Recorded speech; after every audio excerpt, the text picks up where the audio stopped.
Hi, and welcome to Long Takes, a podcast that examines controversial issues and hot-button topics in film and TV. I'm Erin Whitney, senior editor at ScreenCrush, coming to you from New York City. And I'm Britt Hayes, associate editor at ScreenCrush, coming to you from Austin, Texas. On this week's episode, we're discussing a troubling development over at SNL. They recently placed writer Katie Rich on indefinite suspension for tweeting a joke about Barron Trump, who is Donald Trump's youngest son. I believe so. Yeah, he's the little one. 10-year-old. Yeah. Katie Rich's tweet, in case you missed it, said, Barron will be this country's first homeschool shooter. Not exactly the best idea. I mean, you can see where the joke is more about that he's a homeschooled kid, and he comes from a crazy family. That's really the point of the joke. I mean, a little insensitive, but I get it. So the tweet was up for about 3 hours and it was taken down. Later, Rich apologized, saying, I sincerely apologize for the insensitive tweet. I deeply regret my actions and offensive words. It was inexcusable and I'm so sorry. Which was the right thing to do. Yeah. But then she was put on indefinite suspension, or essentially fired, for her tweet, which is kind of crazy, right? Yeah, I mean, has this happened in recent years, an indefinite suspension of a SNL writer or a performer for a tweet? Has this happened before? For a tweet, no. I mean, the last time I remember anyone getting fired, really, I mean, aside from just like usual writer's room shakeup stuff, is like Jenny Slate was fired for saying the F word. Okay. I mean, that's a whole other ridiculous decision. Yeah, it was really stupid. But for a tweet, I mean, it seems kind of like a bit of a ridiculous action, especially the fact that the tweet wasn't up that long and that she did she did apologize right away, or at least within a relatively early time frame from the tweet, right? Yeah, I mean, it was like almost immediate, like that they took like immediate action, and it really upset me, or at least annoyed me, because it's not as if, I mean, like, first of all, like, this is her own personal Twitter account. It's not representative of the views of SNL. Not that she even should have to say that, but I mean, that's what it is. But I guess my biggest problem is that Michael Che still has a job. So that's really that's really the focus, I think, of our episode today, is that why is Katie Rich fired? A woman is fired from SNL for making a joke that many believed was in poor taste, and that's like fine. I'm not saying like whether or not I think like the tweet was funny. I think, it was her joke. Right. And I think another thing is that a lot of people that criticized it use the tweet as sort of like an example of how all liberals are, and sort of use it to blame all Democrats and all liberals, that we all have this sense of humor, and I think a lot of it upset a lot of people because it's about a child, and, we should leave like children out of the conversation, especially younger children that like aren't, working for Trump's business and actually, involved in his presidential term, which like is understandable to extents, those arguments. But there, as we're about to discuss here, there are much worse things that SNL people have said that are more offensive to more people, and more kind of vile than what this tweet said.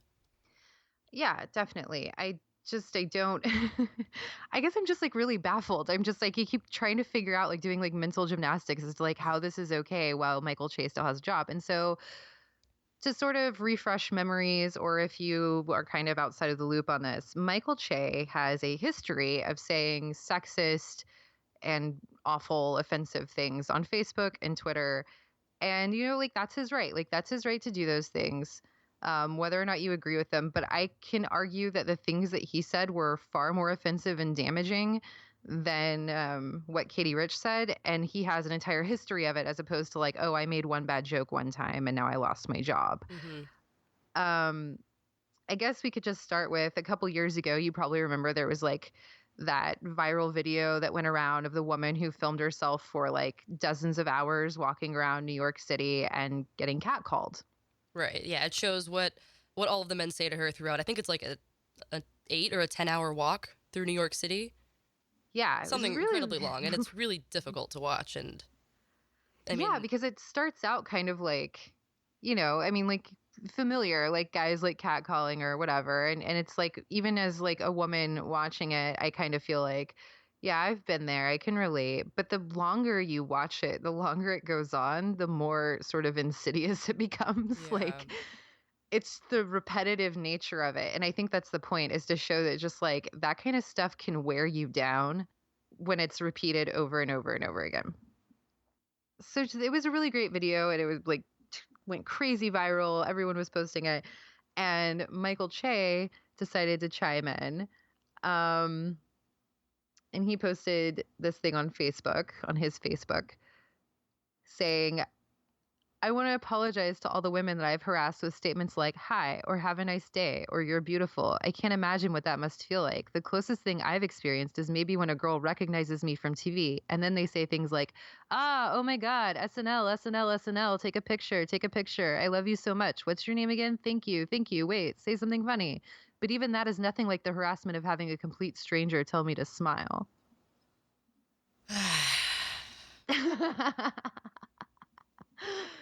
Right? I Yeah. mean, it's really just such like a clear cut, like his problems as a famous man are so much worse than a woman being told to smile. I mean, it's really reductive. And his problems have nothing to do, at least, based on the context of this post, with his race or his gender. So he's Yeah, literally just complaining about the fact that he's famous. right. And he went on to apologize in a way that was really sarcastic. Just like, I'm so sorry. I mean, what did he say? Hold on, let me try to find his apology for his Oh, yeah. non-apology, like I his have it here. non-apology for his non-apology. Yeah. Oh, I want to apologize for my last apology. Sometimes I forget that I belong to all of you now, and that any thought I have should be filtered through you and receive your approval. It's tough because I'm used to taking risks and finding humor in places of discomfort, but that's all over because I have a job on TV, and if I say the wrong thing, you'll see to it that it is taken away. So the next time I have a silly thought, I'll giggle to myself, keep my mouth shut, and post a picture with my arm around a more famous person I met somewhere. Like the arrogance on him. Which is kind of surprising for someone of his. I mean, sure, he's famous, but, you know, he's just There's no an SNL humility. guy. He's not that famous. No, yeah, and I really like the line, because I have a job on TV, and if I say the wrong thing, you'll see to it that it's taken away. But like, how many times now? Like, we're about to get more into this. Like, he has said things worse than that initial Facebook post that he's not apologizing for. And he's kept his job, and he's been called out for it. There have been essays written about this. When Mike Ryan wrote for us, he wrote an essay about this whole situation. Um, and Mike Ryan's been covering SNL for years. Uh, Yeah, these tweets, I didn't even know that there were this many, and I'm was looking over them earlier, and it's just disgusting. It's just baffling that they go on and on and on. I mean, I guess I could read a selection of them to refresh people's memories. But here he has this one rant about catcalling. Essentially, I'm not sure if this was. I think this was right around the time that he had that same rant. He says, "I swear the audacity of pretty women is unlike anything else. If you see a pretty girl walking down the street frowning, tell her to smile. That'll really piss her off. When a woman says something you disagree with, say you're pretty. She's gonna hate that shit." And then he goes on and has something about Adele and her comments about her weight and how she's gonna. He says, just wait till you lose 50 pounds and you're on Weight Watchers to remind you how size and image doesn't matter.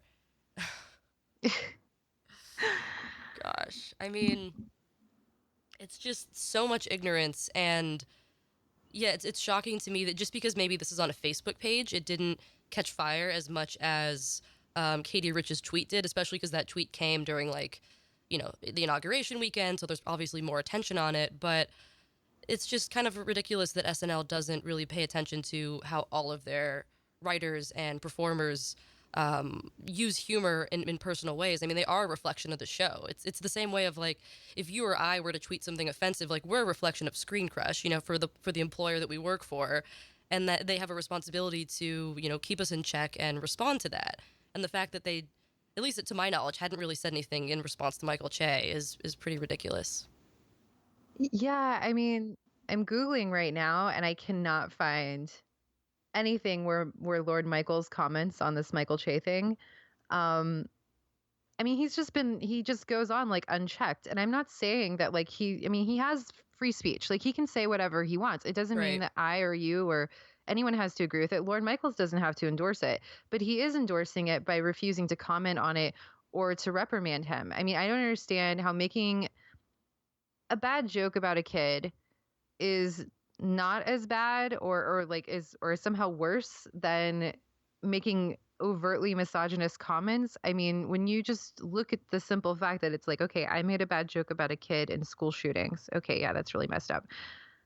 This person made a joke several times, not just one. Yeah, not even a joke. It's just a consistent sexist ideology that he perpetuates. Yeah, like over and over and over again. And that's really dangerous. And that's okay. I mean, like the clear message that Lorne Michaels and SNL are sending to us is that like it's okay to be a sexist douchebag and to spread like hatred of women, but it's not okay to make a joke about the president's kid. I mean, like I remember growing up in the 90s and there were so many jokes about Chelsea Clinton and her appearance. I mean, everywhere. Mm-hmm. I just don't, I mean, like, do I think that's okay? No, I don't think anyone should be joking about Chelsea Clinton. Like, yeah, we should probably leave Trump's kid out of it because he's a little boy. He's not speaking for himself. He doesn't represent his dad. Um, he's like innocent in all this. But I don't know. The correlation is really weird to me. And there was another tweet I found.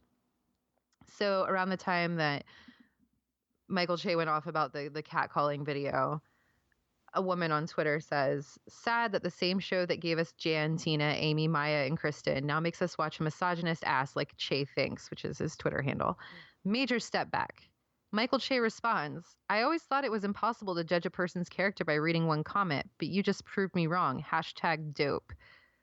She responds, I've been a fan of yours, and you mocked the fear hundreds of thousands of women feel on a daily basis. Michael Che responds, LOL, daily?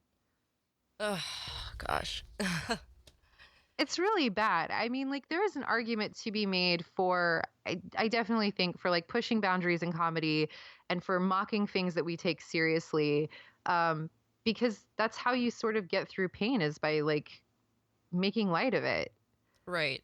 And like using that humor to comment on something, to further some sort of perspective or to sort of highlight something around an important issue, even if it may be offensive. I'm not saying that's okay, but like humor could be used in that way. And here, this isn't even his response to her tweet isn't even a sense of humor. It's just sort of ignorance and him mocking her ability to talk to him and confront him about it. You know what I mean? Like he isn't even willing to listen to what she says and to correct himself or apologize. It just shows like a complete uninterest in wanting to engage in a conversation around topics like this, whether or not he like understands or whether or not he agrees. Right. Yeah. I mean, and I think that there's a way to sort of like, I think that you can have that sort of persona and sort of like balk at the idea of having these like conversations because that's not like what you're interested in doing and that's not like what your agenda is. Like, I get it. Like, I think that Donald Glover has done that sometimes where he won't really like talk about certain issues because that's not what he's here for. But this is different. It's like you are a comedian and a writer on a nationally syndicated talk or like sketch show. And you host a news segment on there, like a satirical news segment on there. I mean, I don't know. It's like if you're willing to mock like serious issues in politics and elsewhere in your like weekly news thing, then like why can't you engage on this? Like, I don't know. And just like to mock like the idea that women struggle daily with like misogyny, and he acts like it's like not real. He's like, LOL, daily? Right. Like women don't experience any hardship. I don't know. It really infuriates me. Um and again, so I mean like he's never been punished. Lord Michaels has never commented on the issue. Michael Che continues to have a job.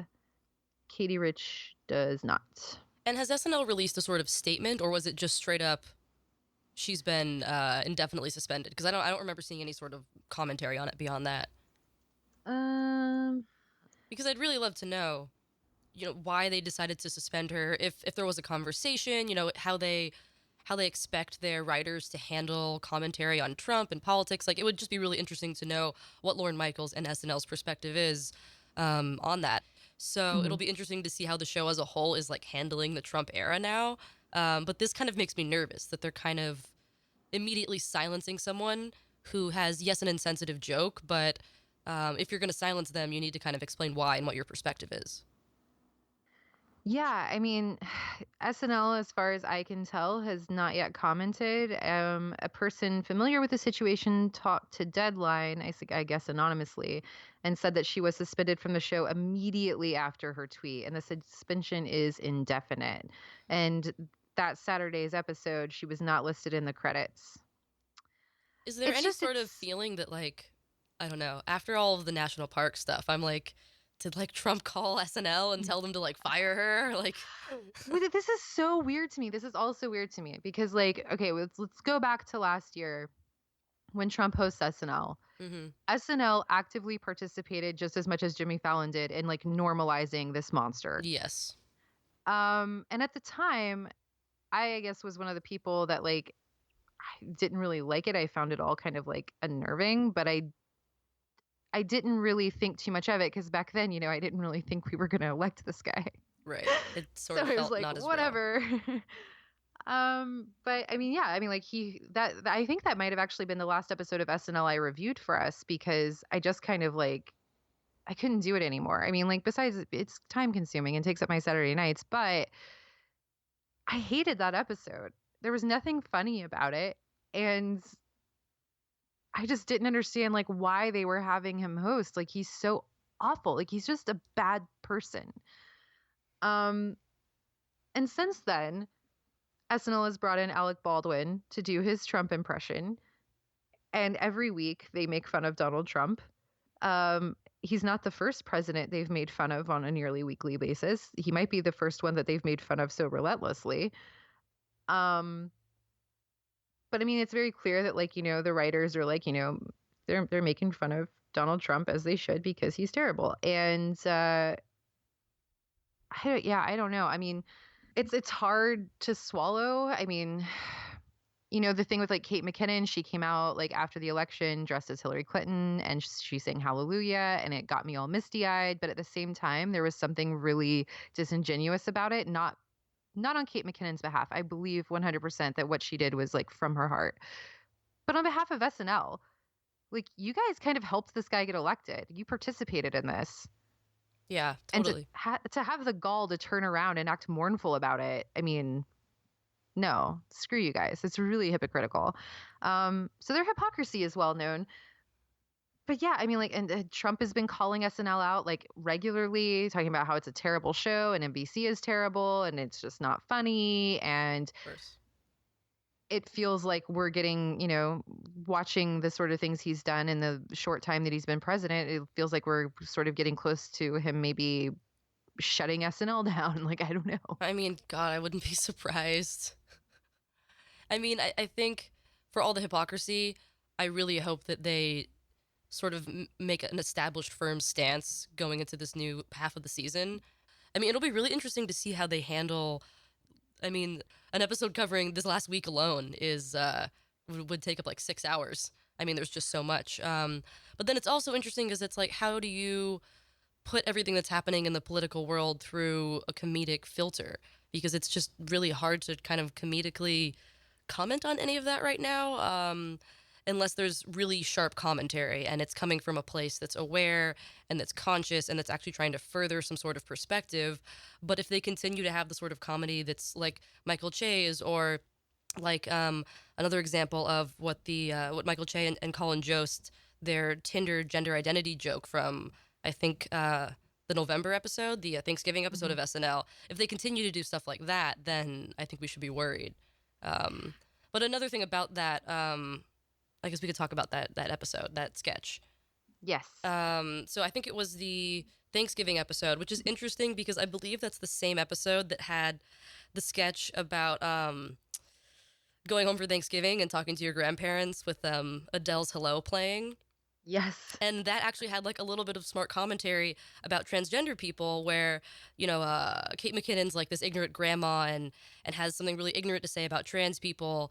And then Jay Farrow and a couple people fire back with some like pretty smart commentary. But later in that episode, there's a Weekend Update skit where Michael Che and Colin Jost have a joke about Tinder and how they recently added 13 different gender identity options to the dating app, which is awesome, and I celebrated that on Twitter because it's just amazing news.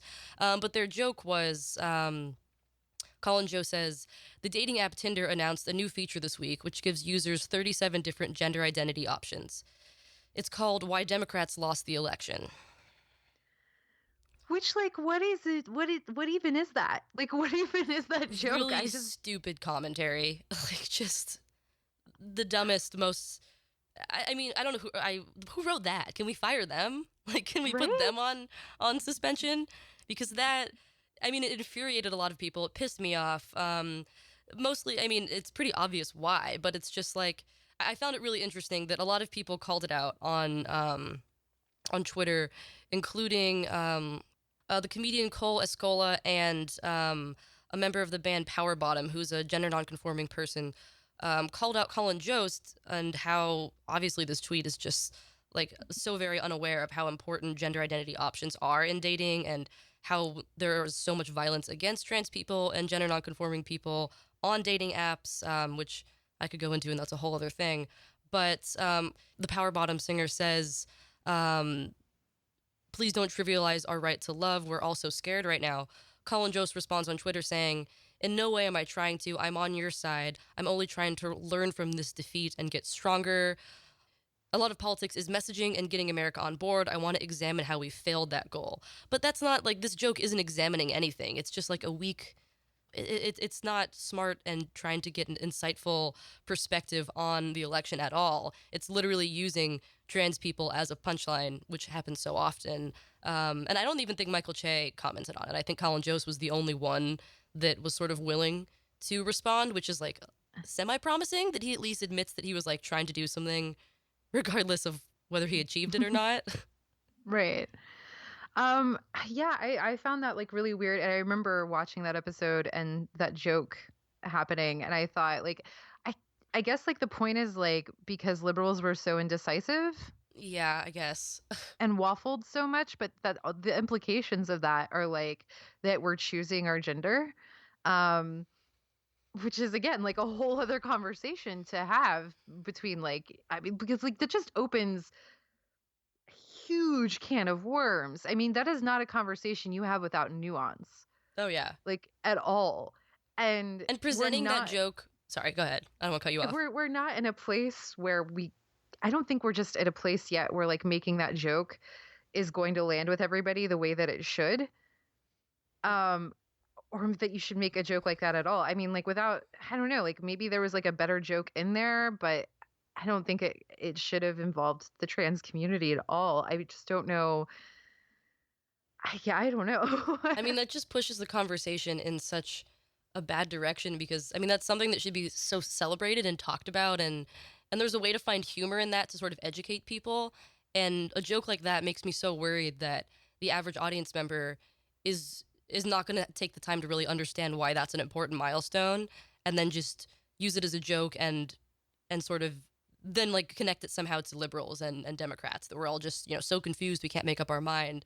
And honestly, I was watching that episode with my brother and he like laughed at that joke and like I kind of uncomfortably like giggled because I was like nervous and it was just like, oh shit, this was like the perfect opportunity for this to be like actually explained to someone that is, a cisgender straight white dude like my brother, and like it went over his head and he's trying.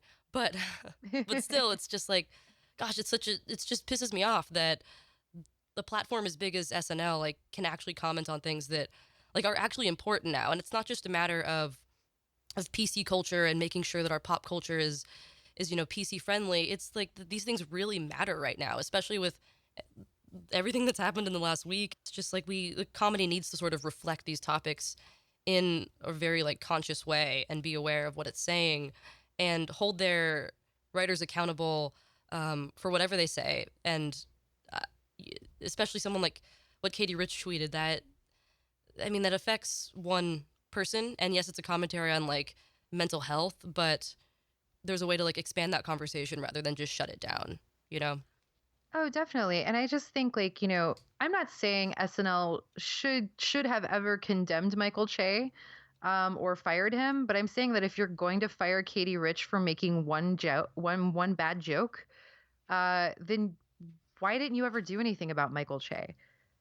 And my concern is also that now, after the election, now that we're like officially in the Trump presidency, SNL is like, I don't know like what their approach is really, but I find it troubling that they're going to fire a writer over making a joke about Donald Trump's son while they continue to make fun of Donald Trump every week. And I wouldn't be surprised if at some point they satirized his son.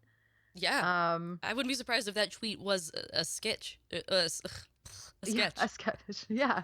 No, I mean, like, I'm sure that they will. And it's so at the same time, it's like, they basically kind of endorsed the guy by having him on. I just don't know what their approach is. Like, okay, kids off limits, women okay. I don't know. And I also think, there is, like you were saying, a way to have socially conscious comedy. And that doesn't mean like neutering it.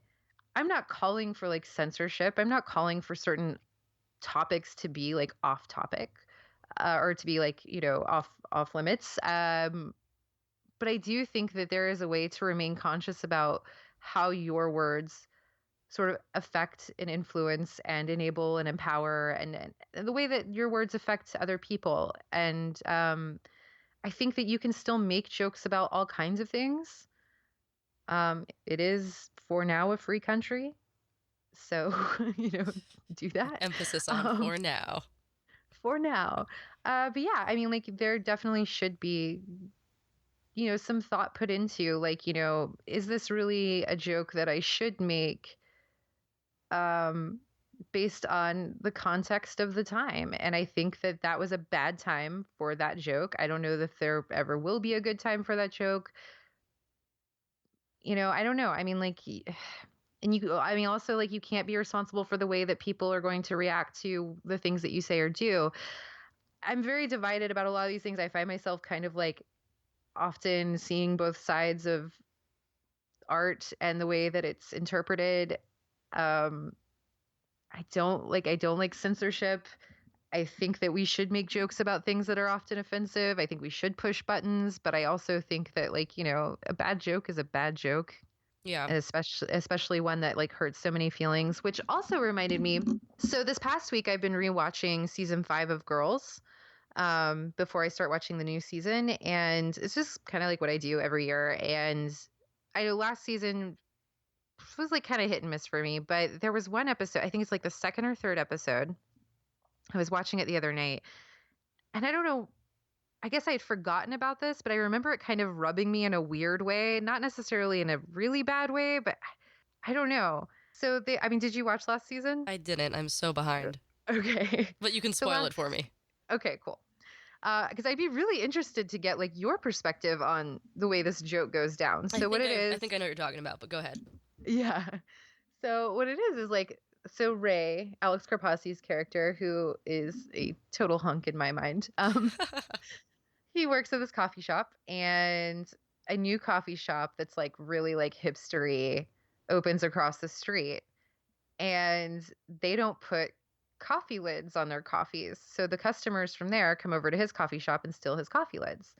So he goes over there to confront them over this injustice. And like Ray is one of those characters who is very like indignant and like morally upright and always fighting the good liberal fight. I mean, like he is like very politically involved and very he's like a very intellectual guy, and he's very liberal. I mean, like, so I think that kind of like sets this up in a more interesting way, that when he goes to confront them, the register, there is a black man and there is a gender nonconforming employee. And when he refers to that employee as sir, they say, "Why did you think to call me sir?" And they get very offended. And there's this whole like kind of like joke about how like the black guy at the register is just like basically he's like, "Excuse me, what did you just say to they?" And it's this moment that I think could be offensive, but I think the joke is that, and I'm still trying to figure it out, because I think the joke is that like Ray is so liberal that this is like normally not, like he would never usually offend anyone. And in the whole situation, he's very flustered and trying to correct it.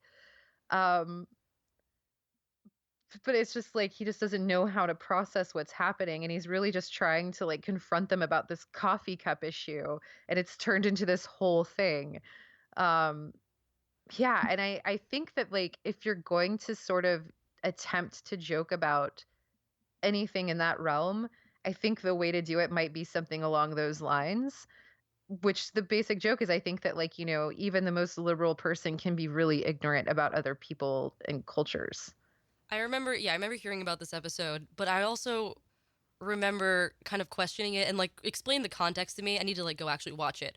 But I wasn't sure if this was an aware part of the joke or if this was a lack of awareness on the writer's part. But when the other the other barista says, "Why did you?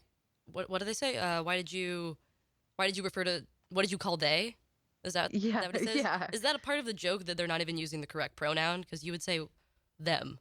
Is that like Right. part? Yeah, I think that's part of the joke is that like they're being like overly indignant right, and very much trying to like detract from the issue at hand, which is coffee cups. right. Which I So it's think is kind like a of little weird. too like I think that's would go over people's heads, Yeah, right? but like I think you and I watching it might be different. So that's why I was wondering, like, I would really like if you would watch that episode maybe and then tell me what you think of it. Me, like rewatching it, I was like, when the scene first started, I was like, oh, this is going somewhere really bad. And then the more I thought about it, I was like, oh, well, you know what? No, I think I get the point here is that they're distracting from the issue by accusing him of being like a bigot. And he's very confused and flustered and isn't handling it right because this is like, he's not normally he's never that kind of person. He's a very like thoughtful, liberal, respectful person. And so it's like he's like discombobulated. Mm-hmm. Mm. I just worry that like someone like my mom would watch that episode and like not get it, and Right. then like she even doesn't even use pronouns. Like, well, for anyone listening, I use they and them pronouns, which is perpetually difficult for my mother. Um, but I feel like that is something that someone would see and be like, oh, like okay, like I'm liberal, like I'm doing it right, and like totally screw it up and not actually understand. So it's like I guess like pushing the needle a little bit with awareness, but it also kind of makes me worried that it's not Right. But totally I think selling the point. maybe though, not to tell you how to think or like how you should personally react to it, but I think for me, the way I kind of see it is that like it's not an outright offensive joke. And even if it might not be entirely clear what the point is, it gets a conversation going about what is and isn't funny about it and how people in the trans community might process that. And it gets me talking to you about like how you would feel about it. Yeah, definitely. I mean, I haven't seen anything else like that on TV as far as discussions of pronouns and like reading people's genders and misgendering them. So I'm glad to see that they actually did that. Right. Yeah. And I think, you can I think that's a good example of a way that you can attempt to make a joke about the trans community that isn't offensive, as opposed to SNL, which is completely dismissing an entire community of people and using them as a punchline and kind of like blaming that for our election predicament. Like it's really like layered in how crappy it is. Um, and I think, also another show I know we both love, Transparent, has made some really great jokes. Yeah, I was literally just trying to think of transparent jokes. Stop misgendering the ship. Oh, yes, yes, it's so good. There we go. That's like brilliant. That is in the season finale of this last season, joking about how everyone's so concerned about misgendering the ship more so than misgendering Mora. Like there.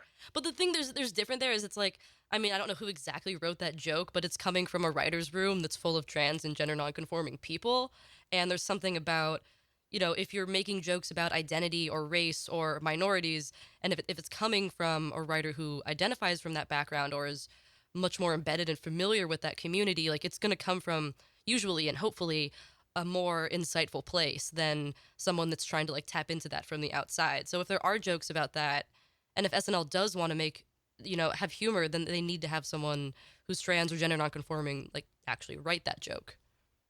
Right, which all comes back to inclusivity and creativity, um, which is something we've talked about a lot. Is like you have to hire people from different backgrounds, different communities, different genders, different races. You have to be more inclusive in your creation of these things. Like when you have writers' rooms, when you have,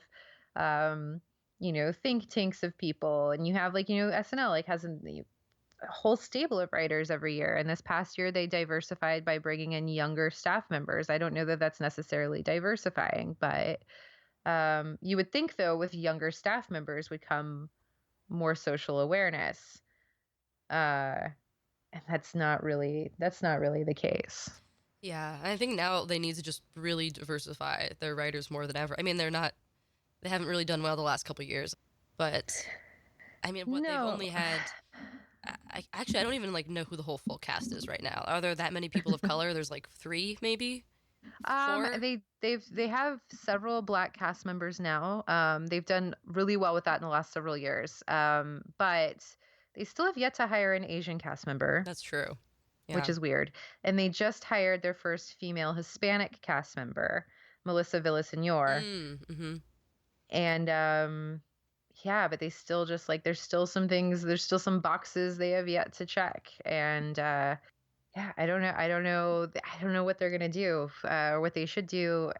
But I guess this whole thing with Katie Rich too really bothered me because it's on the heels of this massive women's march that happened all over the world. And then you fire a female writer for making a political joke. Right. I mean, there's just such an opportunity there for them to have a discussion or use that, maybe turn that into a sketch and do something smart with it and call it out and twist it into a way that does use humor wisely. But to just straight up fire someone, I mean, I really wonder if something else happened that we don't know about, because it seems a little sus that they just fired her like that. Yeah, I mean, were they looking for an excuse? I don't know, you should have just fired her then, not wait until, she made a bad joke and then you fire her. I don't know. I mean, it really bums me out. And I mean, it's not as if SNL doesn't have a history of, sexist remarks or whatever. I mean, if you watch classic episodes of Weekend Update with Jane Curtin and Dan Aykroyd, you watch even Dennis Miller or Norm Macdonald. Those guys did not have the most sterling reputation. Chevy Chase they didn't have the most sterling reputation when it came to talking about women. That was also a different time. Does it excuse it? No. But if you look at the context of the time, context is always very important. And at the time, those kinds of things were, more forgivable. They were more pervasive, and that was just kind of the humor of the time. That's not where we are now, though. So it's not as easy to justify it. Right. Yeah, I mean, it's just things are so different right now that there just needs to be, you can't justify it. There just needs to be a conversation and awareness, which kind of, I think, could bring us to what happened with Jerry Seinfeld today or yesterday. And also we should take a moment to talk about Joss Whedon, but let's do Jerry first. Oh, yeah. So Jerry tweeted recently about his what is this, a new episode of Comedians in Cars Getting Coffee, featuring Louis Black, and the tweet says Black's life matters. Which is just a really bad, it's such a dad joke. It's you're better than that, or even if you're not, don't. Just, yeah, it's just so poor taste. I mean, it's a different kind of offensive comedy in the sense of it's just so unaware, and using a platform as important and essential right now as Black Lives Matter to promote your TV show. Dude, the whitest comedian just used, I mean, and it's funny in a way that I don't think he knows is funny, which kind of is very Jerry Seinfeld of him, but yeah, it's funny because he's so unaware that he's the whitest dude ever who just made the whitest joke by co-opting a Black movement to promote his white TV show. Featuring a white guest. I know. It's hard for me to be mad at Jerry Seinfeld because of that. I guess because I don't know. I mean, like, ignorance is dangerous, but there was no ill will. You know, there was no malicious intent. Right, that is true. And it's, I mean, like, I don't know. I guess it's kind of also to be determined. Like, TBD, depending on how he responds to it, will kind of dictate how I feel. If he's sort of unapologetic, which I can't imagine, then yeah, okay, Jerry Seinfeld, you're a jerk and you shouldn't have done that and screw you. But if he apologizes, like, yeah, I mean, it was not a very well thought out thing to do. When people tweet things, obviously people don't think before they tweet, as we know, like as our president tweets. But like when you're, I don't know, I just feel like I am always thinking so heavily about things before I tweet them. It just amazes me when celebrities and politicians just tweet like the dumbest shit ever. I don't get it. I don't know. I filter myself sometimes, but like they are the ones that need to. Definitely. I mean, especially when you have like really big fan bases and often like diverse fan bases, or even in the case of like a white comedian like Seinfeld who has a predominantly white fan base, should be more careful about those kinds of things, or at least be more aware of those kinds of things, because then you're just sort of enabling your fan base to continue their like nebulous racism, like Yeah. yeah. And so which kind of brings us to Joss Whedon, who got in some trouble on Tuesday for posting an image of Ivanka Trump's husband, Jared Kushner, and referring to him as a Voldemort in training. The tweet says, "Hey, keep your eyes on this." I'm just going to say, "Hey, keep your eyes on this fucking prize, too. He's a Voldemort in training, and unlike the Pekingese he married under, he can play the long game." A lot of people seem to think that the Pekingese he was referring to was Ivanka. The wording was a little unclear. Like, I wasn't even sure reading the tweet exactly what he was saying. The Pekingese he married under. But I mean, if you kind of read it again, it's like, oh, he's talking about Trump. He's referring to Donald Trump as a Pekingese. Mm. So then you kind of get it. But then people thought he was making fun of Ivanka Trump and calling her, or basically comparing her to a dog. And I don't know. I mean, like, the tweet was so originally unclear. I mean, he later like clarified and he was like, I can't believe I have to clarify this, but Right. Pekingese he married under, referring to her dad. He married her under him. Like, he had to clarify that. And it was unfortunate, I guess, that he had to clarify that, but I think it's also like a really good lesson in like making sure that your wording is clear, especially on Twitter, which is hard when you're limited by the character count. I totally missed this story because I was at Sundance and in a bubble, so I'm just now caught up on it. But just someone that like has that many Twitter followers and that big of a name, like just I don't know, don't tweet something unless you have like a really good joke or if it like is clear. Or else it's just gonna like spur all this controversy and blow up and like distract from things that are actually important and actually going on in the world. Like, just what a waste of energy and time. It's not the first time he's gotten in trouble this year, even back in January. I mean, and the reason why this is all notable is Joss Whedon is and has been a very outspoken advocate for women, and he calls out sexism and all kinds of things all the time, and so it's kind of just, I mean, like, this is the guy who brought us Buffy the Vampire Slayer and Firefly and Dollhouse, and these like really like female driven properties that we love. And then he does stuff like January 13th, 2017, 4:22 p.m. After Nicole Kidman says that we should support Trump because he's our president now, which is whatever. All right, mom, which is like literally what my mom posted on Facebook the other day and deleted because someone unfriended her for it. God. Sorry, mom. She doesn't listen. She doesn't care. So after Nicole Kidman says this dumb thing, whatever, I mean, which is her right to do, like, that's her opinion. Cool. I don't have to agree with it.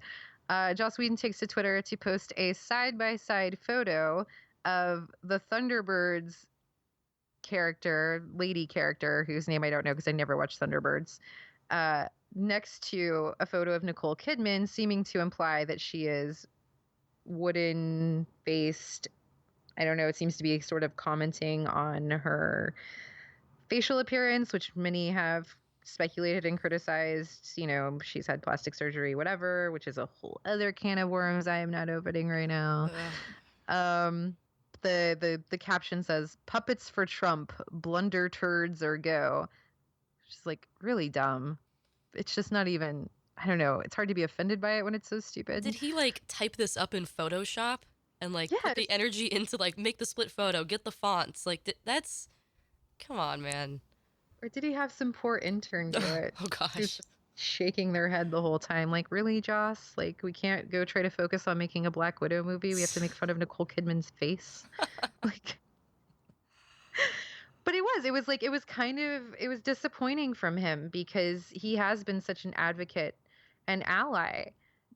And so for him to make fun of, like, to do something as superficial as make fun of Nicole Kidman's appearance because she said we should support Trump, that just feels really petty and really out of character for him. Like, I know the election and what's going on right now has us all on edge. Like, we're all more sensitive than usual.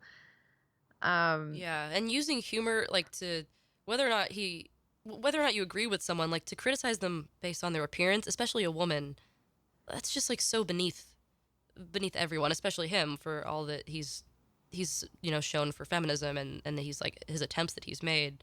Yeah, it does. It feels like really petty and small-minded. Um, I think there's perfectly good ways to talk about how we shouldn't be supporting someone who is very clearly a fascist. That there is something different this time. That it's not as simple as saying, "Well, he's our president now. We should give him the respect that office deserves," um, because we're seeing a lot of really bad, really evil history slowly repeat itself. Um, so yeah, no, I mean it is very different this time, but I mean, like, there's ways to talk about that without saying like, well, you're wrong and you're stupid because your face. Right. That's just like Which a is like childish, like childish. that's what you say in like second grade to the girl you have a crush on or something. Yeah, well, you're ugly. I mean, I don't know. I think if anything, whatever direction SNL goes in for the rest of the season is going to really be important and define how, you know, pop culture and comedy is going to like tackle the Trump administration and this next 4 years. And I hope that they like feel the pressure and that they know how important this is. Cause I mean, they did like a decent turnaround with Alec Baldwin's impersonations, but I mean, at this point, I think they need to go deeper. Definitely. I think, also distant civilizations from now are going to find this season of SNL. And I say distant civilizations because it's like we're gonna all be nuked to hell and back in the next like 4 years, probably a lot less. Four is being generous. Um, and then what survives and eventually evolves into people again, or some hopefully enlightened being, will discover these tapes hidden away somewhere, and Someone's they'll Hulu account left behind. yeah, and they'll be able to see how exactly we handled this.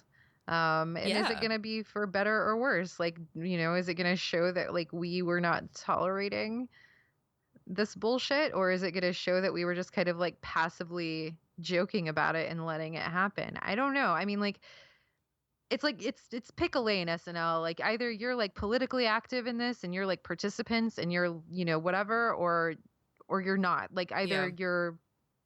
either you're staying out of the argument or you're actively participating in it. Like, don't let Teen Vogue be like the freaking political. I mean, like, how is it that we got to this point where like Cosmopolitan and Teen Vogue are like, The Warriors. yes, it's amazing. I'm not complaining. I think it's awesome and incredible. I mean, we're seeing publications that never once took a political stance or endorsed candidates or condemned candidates before. We're seeing them speak out now. Teen Vogue. Yeah, it's huge. 12-year-old girls are reading and boys are reading Teen Vogue, and they're doing better than SNL. Well, hopefully Aziz Ansari can save it. He's hosting the next episode. I have faith in No, him. he hosted the last one. Oh, he is? No, wait. Oops. No, he hosted last week's, and I think the next host is Alec Baldwin. I think it might be like a really Trump heavy episode. Oh, jeez. Okay, well, never mind. Oh, Kristen Stewart's hosting the next one. Oh. Okay, yeah. Kristen Stewart's hosting February 4th. Awesome. Sweet. Okay. Things are looking up. Yeah, hopefully. Thanks for listening. For more of the latest movie and TV news, head to ScreenCrush.com. Follow us on Twitter at ScreenCrushNews, like us on Facebook, and follow us on Instagram and Snapchat at the username ScreenCrush.